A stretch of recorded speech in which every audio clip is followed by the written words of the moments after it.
And I love this topic, justice, children. I just love it. I love it. I love it. I love it. I love it. Yes, I do. And a lot of people in Christendom don't understand what justice is. You see, their limited scope, their limited mindset, their limited perspective of what justice is far beyond what Abba Yahweh says justice is.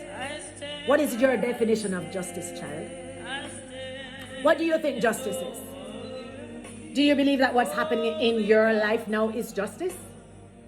Do you believe that all of the evil that the enemy is trying to do right now in your life, all of the changes that are occurring, all of the mishaps, the misfortunes, the upside down turns, all of those things, do you think justice is being served in your life? Can you truly say, yes, Abba Yahweh has served justice in my life? Is that where you are? Is that the place that you are at right now in your life? Or are you at a place saying to yourself, oh my gosh, too much wrongs have been happened. Too many wrong things have happened in my life. Not just my life, but the lives of my family members, my loved ones, my forefathers. Where's the justice? Where is God in all of this? Is there even a God? Some people are saying this. Where is God in all of this? How can God sit down and watch all of this injustice happen and still say that he's God? This is the thought. This is what the enemy wants people to think. Right? The negative mindset. Let's talk a little bit about justice today, children. I want us to go to Numbers chapter 20. I'm going to go straight to the word. All right? Let's go straight to the word. From verse 1, this is where we're speaking about Miriam. Miriam has just died. Miriam, which was part of the triad. There was Moses, Aaron, and Miriam. Perfect little sibling there, right? And what happens is that Miriam has died, and now it's just Aaron and Moses. And what's happening here is that they're in Miriam, and they need water. They need water. And Abba Yahweh has basically told them, look, I want you to speak to the rock. And when you speak to the rock, what's going to happen is that water is going to come from it. All right? So he goes and they actually speak together. And I want to actually read it. So let me just find it here. Exodus chapter 20, sorry. Verse 2, waters of Meribah.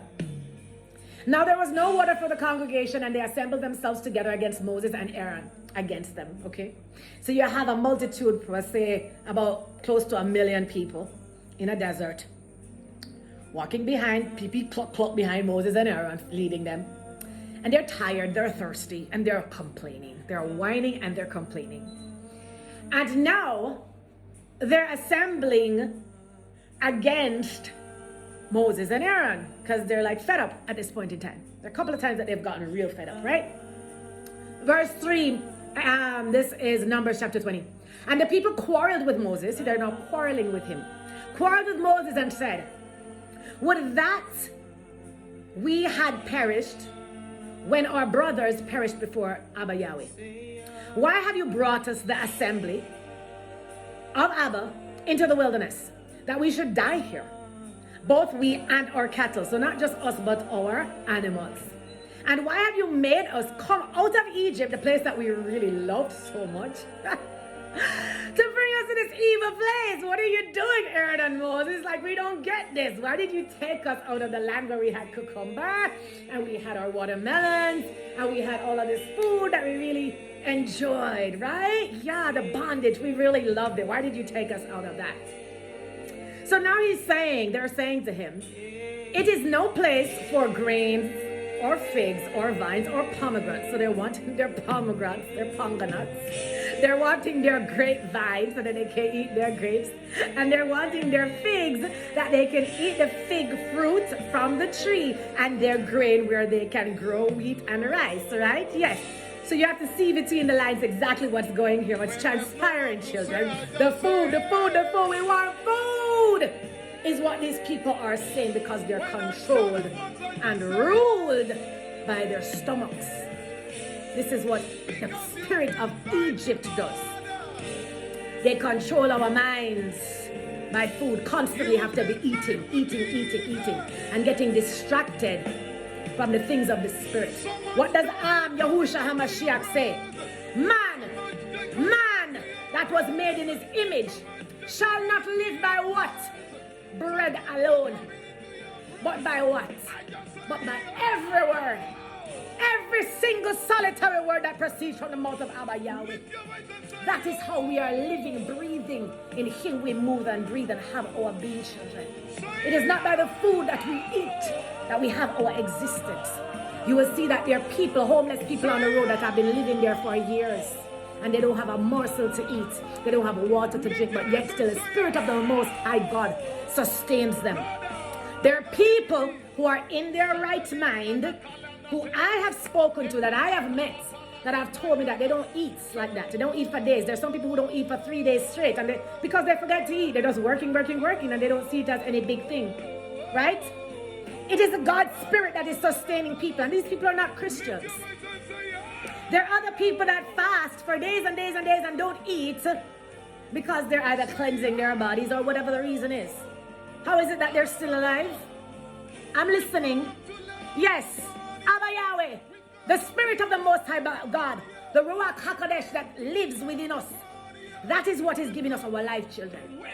So here we have children in bondage, a whole multitude of ecclesia, assembly, that are in bondage because of the food. They love the food. That's their passion, the food. We want food. We don't want to live according to the Spirit of the Most High God. We want food. That's just give us the food. Once we have the food, we're good. What did Moses teach them?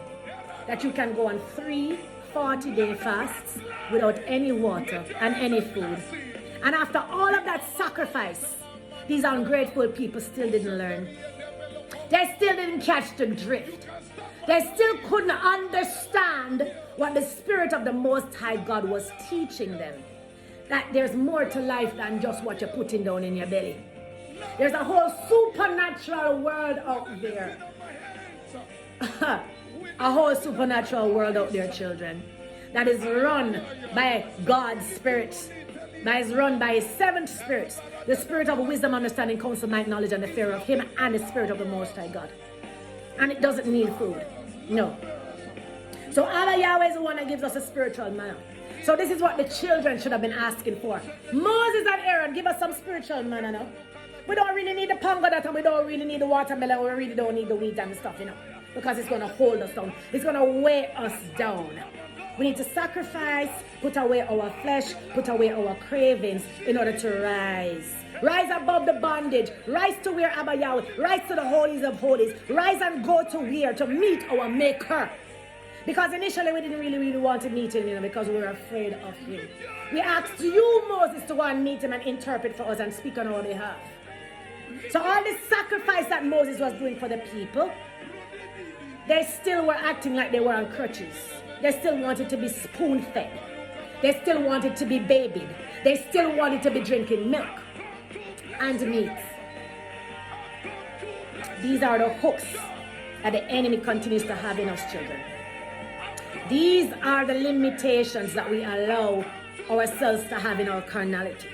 And if we can only learn to put aside these things, these carnal things, we will learn to rise in the Spirit. We will learn to be able to rise to a higher dimension and allow the Spirit of the Most High God to give us a life and the breath and the strength that we need in our mortal bodies. Okay? So here again, in Numbers chapter 20, they're here talking about the fact that Moses has taken them out of Egypt, from the place that they loved so much, and now they're in the desert about to die. Okay? Verse 6, then Moses and Aaron went to the presence of the assembly of the entrance of the tent of the meetings and fell on their faces. So they're now in the presence of God. And they fell on their faces. And guess what? As soon as they fell on their faces, the Shekinah of the Most High God fell upon them. So the Shekinah is upon them. And Abba Yahweh speaks to Moses and said, Moses, who He speaks to face, not like with other men, He speaks to Moses face to face. That was a special anointing, special gift, special opportunity. He says to Moses, instruction. I want you to listen. Take the staff and assemble the congregation, which means bring them together, Not just you, but also Aaron, who is a high priest. That's your brother. And speak to. I want you to talk to the rock. Before their eyes, let them see that is your mouth speaking the words, the breath, the Ruach HaKodesh that's coming out of you.